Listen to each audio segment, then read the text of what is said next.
दोस्तों आज हम पहुंच चुके हैं बाबू जगत सिंह जी की कोठी में और आज उनकी लाइब्रेरी में जाएंगे, जानेंगे कि कहां से उनको गिरफ्तार किया गया था। ये सब कुछ जानना आपके लिए बहुत इंटरेस्टिंग है। इनकी 6वीं पीढ़ी है बाबू जगत सिंह जी की, प्रदीप सिंह जी, उनसे भी बात करेंगे। और तो जुड़े रहिए ये स्पेशल स्टोरी के साथ। आज के पन्नों पे अंकित है वो जो पुस्तक जो उनके लिए लिखी गई, वो इस लाइब्रेरी में स्टोर है। बहुत मशहूर और बड़ी हस्ती जिनका हम नाम लेंगे शहीद बाबू जगत सिंह भी है, जिनके स्वतंत्रता संग्राम के योगदान पर बात की जाए, योगदान पर प्रकाश डालने के लिए बाबू जगत सिंह जी की जो 6वीं पीढ़ी है प्रदीप सिंह जी, उनके पास आए हैं। की ये बात है कि बाबू जगत सिंह और उनकी टीम पूरी तरीके से काशी में रही और 18 मार्च 1799 को, मतलब 2 महीने 4 दिन के बाद अंग्रेजों ने एक साथ जितने भी विद्रोही थे उनकी गिरफ्तारी हुई। तो आप इसी से अंदाजा लगा सकती हैं। तो उस गिरफ्तारी में बाबू जगत सिंह की भी गिरफ्तारी हो गई। हाँ, गिरफ्तारी हुई, लेकिन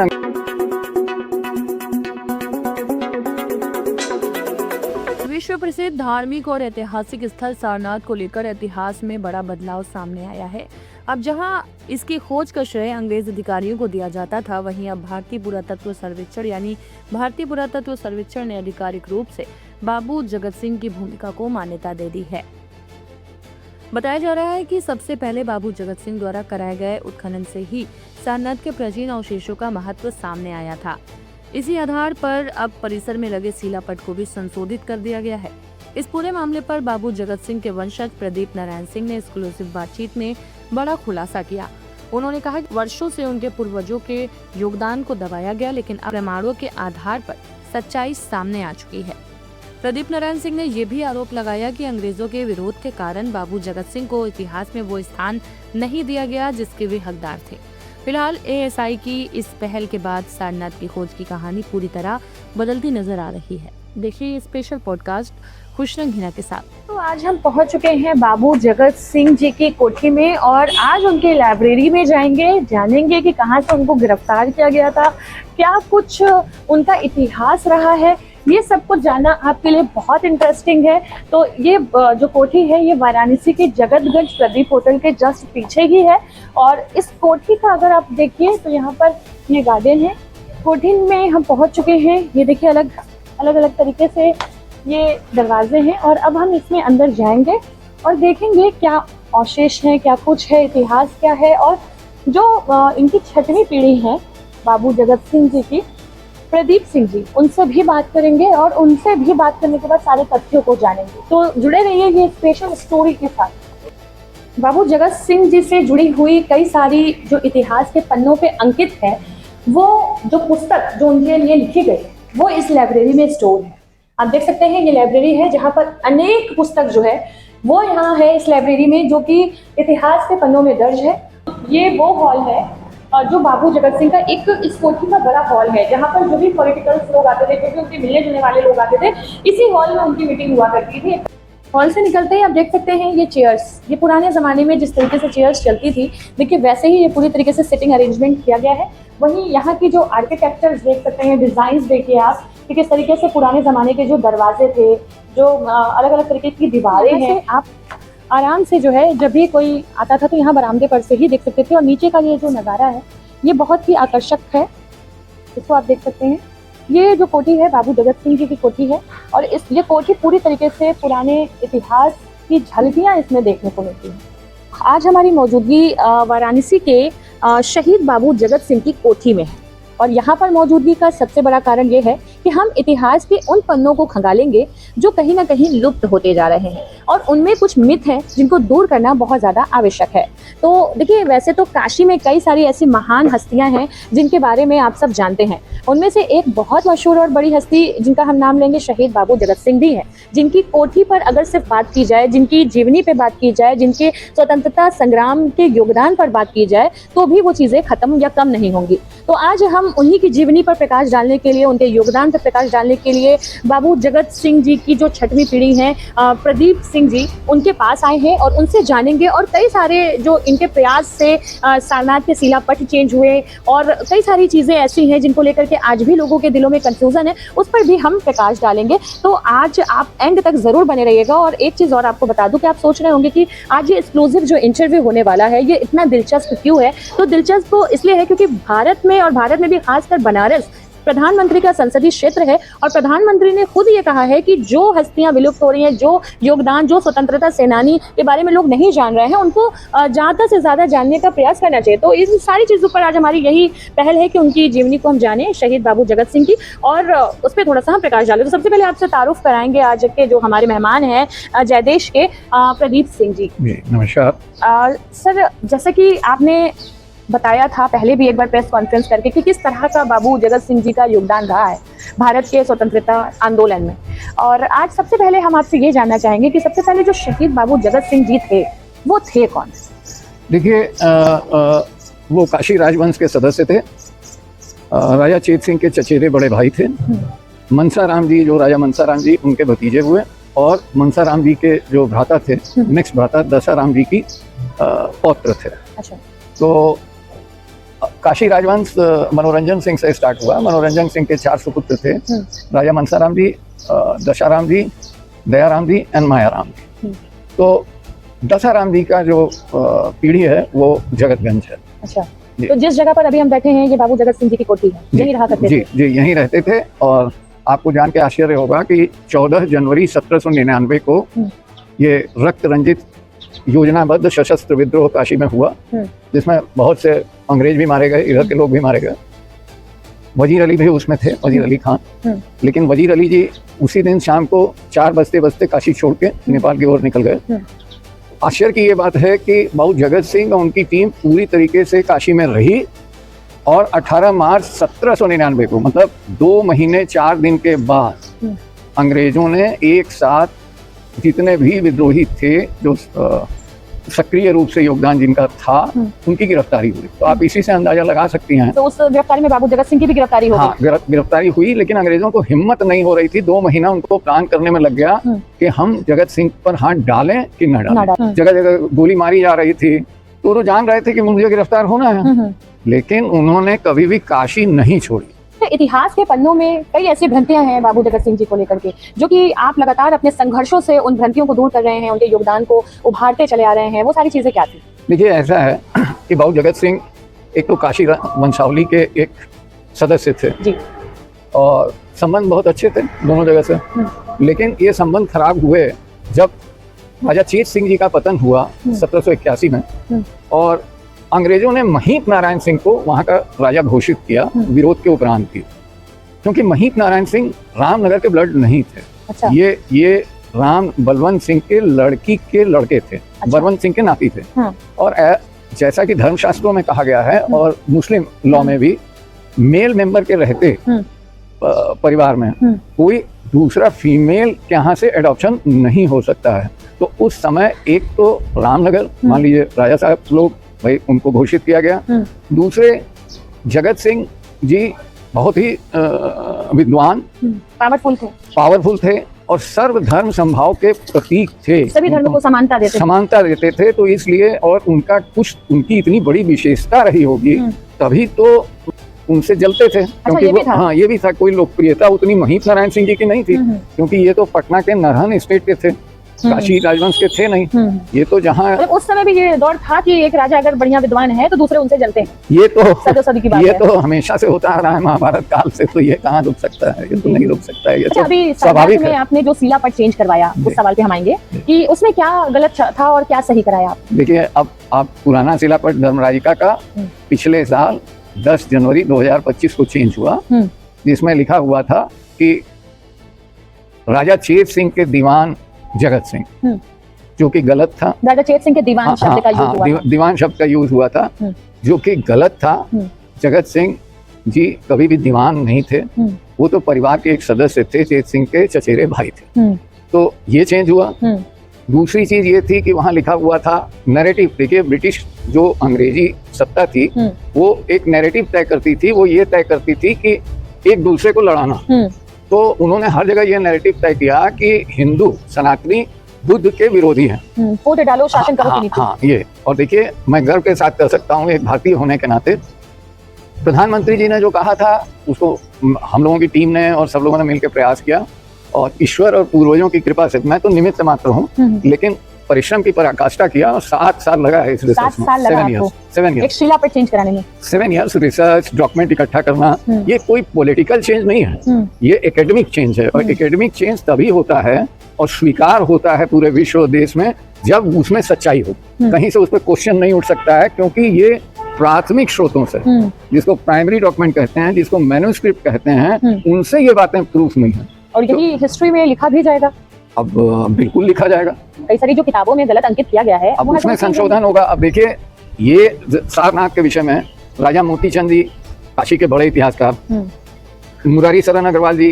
काशी के बड़े इतिहासकार, यदुनाथ सरकार जी देश के बड़े इतिहासकार माने जाते हैं, दत्ता जी और मजूमदार, ये लोग सब बड़े इतिहासकार थे। बिल्कुल। लेकिन या तो जानबूझ के और या तो अनजाने में उन्होंने गलतियां उनसे भी हुई। जो अंग्रेजों ने लिखा था उसी को उन्होंने लेके कॉपी कर चला। लिया। ये नहीं देखने की कोशिश की कि क्या इन्होंने क्या है? सही लिखा है कि गलत लिखा है। अगर ये गहराई में गए होते तो गलत पता चल जाता। जैसे मैं गहराई में गया बिल्कुल। कि वो थे नहीं, जगतदेव सिंह वो दीवान, नॉट अ जगत सिंह। जगतदेव और मतलब जगतदेव और जगत सिंह में कंफ्यूजन के कारण कंफ्यूजन के कारण नहीं, हाँ। ये ब्रिटिश गजेटियर जो आया है पहला काशी पे, उसमें ये लिख दिया गया। उसमें ये लिखा गया तो है। बस, तो भाई अब जो ब्रिटिश लिख गए तो हम लोग तो उसका अनुसरण करने लगे सारे तो इतिहास। आप क्योंकि उनकी छठी पीढ़ियों में से हैं, तो आपने जो इतना संघर्ष किया, आप अगर अपने संघर्ष की थोड़ी कहानी बताएं, कितनी कठिनाइयां फेस करनी पड़ी, कैसे माइंड में आया कि नहीं मैं ही इसको चेंज करवा के नहीं, मानूंगा? देखिए ऐसा नहीं कि देखिए, मैं तो दुष्यंत विद्यार्थी परिषद से हूँ, तो दुष्यंत कुमार की उस पंक्ति से प्रेरणा लेता हूँ कि कौन कहता है कि आसमां में सुराख हो नहीं सकता, एक पत्थर तो तबीयत से उछालो यारों। बिल्कुल प्रयास किया आपने। हाँ, ये इमरजेंसी के समय ये सारी चीजें हैं दुष्यंत कुमार जी। तो एक प्रयास किया और मैं ये नहीं जानता था कि इतनी सफलता मिलेगी, जी। क्योंकि हम लोगों के पास कोई डॉक्यूमेंट नहीं थे। आपको जान के आश्चर्य होगा कि बाबू जगत सिंह को नाइटिंगेल ऑफ इंडिया की टाइटल थी। वो फारसी के विश्व स्तर के और भारत के सबसे बड़े विद्वान थे और फारसी के कवि थे। लेकिन अभी तक वो डॉक्यूमेंट नहीं मिल पा रहे हैं, क्योंकि जब 18 मार्च को यहाँ कोठी में गिरफ्तारी हुई है और सारी मिलिट्री ने जगतगंज को घेरा था, तो उसके बाद अपना काम का डॉक्यूमेंट लेके उन्होंने कोठी में लाइब्रेरी थी उनकी विश्व स्तर की, सब में आग लगा दिया। तो आज तक हम लोग सफल नहीं हो पाए हैं करके उनके उन कविताओं का संकलन करने में, वो कहीं मिल नहीं। अब अगला कदम आपका क्या है बाबू जगत सिंह, या बाकी और चीजों को लेकर के? देखिए, हमने तो एक छोटा सा दीप जलाने की कोशिश की है और मेरा यही सभी शैक्षणिक संस्थाओं, यूनिवर्सिटी और जुझारू शोध के बच्चे और बालिकाओं से ये विनम्र निवेदन है कि अगर वो मॉडर्न हिस्ट्री के 1760 से लेकर 1857 के बीच जो थोड़ा डॉक्यूमेंट कठिन है, बहुत आसानी से नहीं मिलता है, अगर इसमें देश भर में अगर ये कार्य हो तो बहुत से हीरोज एंड हीरोइंस निकल सकते हैं। हाँ, ये बहुत से नायक और नायिकाएं देश में निकलेंगे, हर डिस्ट्रिक्ट में निकलेंगे, हर प्रदेश में निकलेंगे। तो अगर ये होता है तो यही सच्ची श्रद्धांजलि होगी इस रिसर्च की। लेकिन हर कोई तो प्रदीप सिंह जी हो नहीं सकता ना। लेकिन कोई चीज असंभव भी नहीं है। ऐसा कुछ भी नहीं है दुनिया में कि कोई चीज असंभव है। अगर प्रयास किया जाएगा और दिल से प्रयास किया जाएगा तो हो सकता है पूरी सफलता ना मिले, किसी स्तर तक मिलेगी, लेकिन मिलेगी। अच्छा, अगर बात करें बाबू जगत सिंह को और अच्छे से जानने के लिए, तो क्या कोई ऐसा है जो उनकी कोठी में आकर के उनको वो सारी जानकारियां मिल जाएंगी? हाँ, देखिए, ये कोठी तो मेरा बचपन यहाँ गुजरा है ऊपर इस कमरे में। ये 12 दरी थी, 12 दरवाजे थे। मैं 1970 तक यहीं था। 70 के बाद चूंकि इसकी थोड़ी दयनीय स्थिति थी और भी आगे था, तो हम लोग उधर शिफ्ट कर गए इसके पीछे। बट मेरा बचपन तो यहीं गुजरा। आज भी लाइब्रेरी है इसमें? हाँ, हमने जो रिसर्च किया है उसकी लाइब्रेरी हमने बनाई है। पूर्व का कोई कागज नहीं है और जितनी उनको सजा हुई है, जितने डॉक्यूमेंट्स हैं वो सब हमने लगवा दिए हैं। और ऊपर लाइब्रेरी है, उसमें कोई भी आके अगर देखना चाहता है तो स्वागत है उसका। किसी भी आने वाले जो पर्यटक हैं वो आ सकते हैं, आ सकते हैं। और सारनाथ के विषय में ये है कि सारनाथ बाबू जगत सिंह ने 1787 में जगतगंज की एक परिकल्पना की कि मैं एक यहाँ मार्केट बनवाऊंगा। एक उन्होंने जूता मार्केट बनवाया भी और भी चीज, तो परिकल्पना की। तो उन्हें चूंकि शिवपुर उनकी जमींदारी में था, तो सारनाथ शिवपुर मौजा ही में आता है, तो उन्हीं की जमीन थी, उन्हीं की जमींदारी थी सारनाथ। तो वहाँ कारिंदों से पता चला होगा कि जंगल झंखाड़ में बहुत टीले हैं, बहुत से पत्थर और ईंटें रखे हुए हैं। तो ये हुआ कि भाई आप ले आओ, वहां से आने लगे। लेकिन जैसे ही उनको ये जानकारी, एक हरित मंजूषा मिली संगमरमर की, उसके अंदर मानव अस्थियां थी और अत्यंत बहुमूल्य रत्न थे। उसमें मानिक थे, मोती थे, सारी चीजें थी। तो उन्होंने वो मानव अस्थियां, जिसको कि आप बुद्धिस्ट में रेलिक्स कहते हैं, उन्होंने उसे गंगा में सनातन विधि के अनुसार प्रवाहित किया। वो ये नहीं जानते थे, फेंक दिया गया। हाँ, उसमें लिखा हुआ था, फेंक दिया गया। हाँ। वो भी आप देख सकती हैं, पहले का भी है, अभी का भी है। तो प्रवाहित किया और अपने कर्तव्यों का निर्वहन करते हुए उन्होंने वो सारी सामग्री तत्कालीन काशी के रेजिडेंट जोनाथन डंकन को इस आशय से दिया कि आप इसको एशियाटिक सोसाइटी कलकत्ता में जमा कर देंगे, क्योंकि उस समय ब्रिटिश शासन में कंपनी पीरियड में एक एशियाटिक सोसाइटी थी जहाँ पे पुराने सामानों को रखा स्टोर किया जाता था। था। और अभी जो हम लोगों ने 2025 में रिसर्च किया है एशियाटिक सोसाइटी में, बड़ा खेद के साथ कहना पड़ रहा है कि जोनाथन डंकन महोदय ने ये लिख तो दिया कि मैंने 1794 में मिला और जमा कर दिया, उन्होंने जमा ही नहीं किया। फिर वो कहाँ गया? वो गायब है, आज तक पता नहीं चला वो कहाँ नहीं। उसके लिए हम लोग भारत सरकार को और माननीय प्रधानमंत्री जी को भी, माननीय अपने केंद्रीय सांस्कृतिक मंत्री शेखावत जी को भी, और हम लोग भी लगेंगे, ये आग्रह करेंगे कि वो दुनिया के जिस भी म्यूजियम में हो उसको वापस ले आया जाए, क्योंकि वो भारत की अमानत है। देखिए, वो रत्न तो शायद न मिले, क्योंकि अभी पेपे वाले ने तो संजोग से उसने लिख दिया कि पिपरिया का निकला हुआ है, तो भारत सरकार ने उसको रुपया गौदर डायनेस्टी वापस लाई। लेकिन वो कास्केट उसके मिलने की प्रबल संभावना है, और वो मिल सकता है। सेम चीज जैसा कि एकेडमिक के लोगों ने बताया, हिस्ट्री ऑफ आर्ट्स की एचओडी हैं ज्योति रोहिल्ला राणा जी बीएचयू में, उन्होंने बताया कि उनका रिसर्च अमरावती पे है। अच्छा। अमरावती में भी यही कहानी है कि लोकल जमींदारों ने इसको ध्वस्त कर दिया, विनष्ट कर दिया। तो ये हर जगह यही कहानी, हाँ, ये कहानी गढ़ी गई है, क्योंकि अभी प्रत्यक्षम किम प्रमाणम, अभी पेपे महोदय ने पिपरिया से जो सामान निकाला था वो देखिए वापस आया है। तो मेरा स्पष्ट मानना है कि अंग्रेज यहाँ व्यापार करने आए थे, यहाँ आर्कोलॉजी से उन्हें कोई लेना देना नहीं था। उनका लेना देना था यहाँ के सोना चांदी हीरा मोती धन से। अब वो धन निकालने में जो मूर्तियां मिलती थी, तो वो ये सोचते थे कि ये बलुआ पत्थर की मूर्ति है, सैंडस्टोन की मूर्ति है, ये क्या करेंगे, वो सब फेंक देते थे। उसका महत्व नहीं देते थे। उसका महत्व उस समय नहीं था। आज की डेट में होते तो वो भी उठा के ले जाते। आज की डेट में तो ले जाते वो, तो वो छोड़ गए। और आपको जान के आश्चर्य होगा, मैंने एसआई को लिखा है, और शीघ्र ही जो इन्होंने सारनाथ का बुरी तरीके से दोहन किया है, और 150 साल तक दोहन किया। कैसा दोहन? इसके अगर आप थोड़ा प्रकाश डालें तो। देखिए, सारनाथ बनाने में यूज किया। सारनाथ की मूर्तियों, 48 मूर्तियों को इन्होंने वरुणा में, पुराना पुल बनाने में वरुणा की धारा मोड़ने के लिए डाला है। उसी की खोज हम लोग कर रहे हैं। अभी इसी पर आप लोगों का काम चल रहा है? जी, और शीघ्र ही अगर बाबा विश्वनाथ की कृपा रही, पूर्वजों का आशीर्वाद रहा, बड़े लोगों का आशीर्वाद रहा, तो वो मूर्तियां बरामद। बहुत बहुत शुक्रिया, आपने हमारे चैनल के साथ इतनी सारी अनसुलझे रहस्य को साझा किया, और आगे भी आपसे फिर किसी मुद्दों पर बात करते रहेंगे। और कुछ कहना चाहते हैं हमारे दर्शकों को तो आप कह सकते हैं। नहीं, मैं बस यही कहूँगा आने वाली पीढ़ी से कि अपने देश के इतिहास को संयोजने का प्रयास करें। किस्सा कहानी से इतिहास न बनता है, न बिगड़ता है। ट्रू सेंस में रिसर्च करें, उसके लिए परिश्रम करें, और डॉक्यूमेंट्री एविडेंस के साथ अगर कोई रिसर्च प्रूफ होता है तभी उसका महत्व है, अदरवाइज वो महत्वहीन है, क्योंकि उसका एक्सेप्टेंस नहीं होगा कहीं भी। और जब आप उसके साथ प्रमाण देंगे, वो भी प्राथमिक प्रमाण, किसी किताब के प्रमाण को भी सेकेंडरी एविडेंस माना जाता है। प्राथमिक स्रोत जो कहता है, किताब लिखने में गलती हो सकती है कि कोई लेखक महोदय किसी तरफ झुकाव हो तो उधर कुछ लिख देते हैं, बट हमने गर्व के साथ कह सकते हैं कि भारत के हिंदुओं पे लगा हुआ ये कलंक कि सारनाथ को उन्होंने विध्वंस किया, नष्ट किया, जो कि आज 200 साल 150 साल तक सारे विदेशी जो मेहमान आते थे वो हे नज़र से देखते थे भारतीयों को, सनातनियों को, कि भाई जो बुद्धिस्ट को मानने वाले कि भाई ये लोग तो बुद्ध के अगेंस्ट हैं। ये मिथक को टूट गया है काशी से, और ईश्वर से प्रार्थना है बाबा विश्वनाथ से कि ये हर जगह टूटे, क्योंकि जब यहाँ ऐसा हुआ है तो ये अमरावती में भी हुआ है, ये भरूच में भी हुआ है, ये नालंदा में भी हुआ है, ये बोधगया में भी हुआ है, हर जगह हुआ है। इसमें कोई दो राय नहीं। बहुत बहुत शुक्रिया प्रदीप जी। तो आपने देखा कि आज के हमारे मेहमान थे प्रदीप सिंह जी, जो कि बाबू जगत सिंह जी के जो है वो 6वीं पीढ़ी से थे, और उन्होंने बाबू जगत सिंह जी को लेकर के कई तरह के जो मिथक थे उसको दूर किया। उन्होंने बताया कि उन्होंने स्वतंत्रता संग्राम में कितना महत्वपूर्ण योगदान दिया, और उनकी 6 साल का जो प्रयास था, जो सारनाथ के शिलापट को पुराने तरफ से जो गलत अंकित किया गया था उसको चेंज करवाने में, वो उन्होंने बताया। वही उन्होंने कहा कि इतिहास को जो है अभी भी सहजने की ज़रूरत है, और जहाँ गलतियाँ हुई हैं भारत सरकार से वहाँ उनको सुधारने की ज़रूरत है। तो आज के लिए बस इतना ही। ऐसे ही न्यूज़ हम आपके लिए और भी लेकर के आएंगे। आज के लिए बस इतना ही। तब तक के लिए बने रहें जय देश के साथ। मैं हूँ खुशंगिना, कैमरामैन इरशाद अहमद के साथ। धन्यवाद।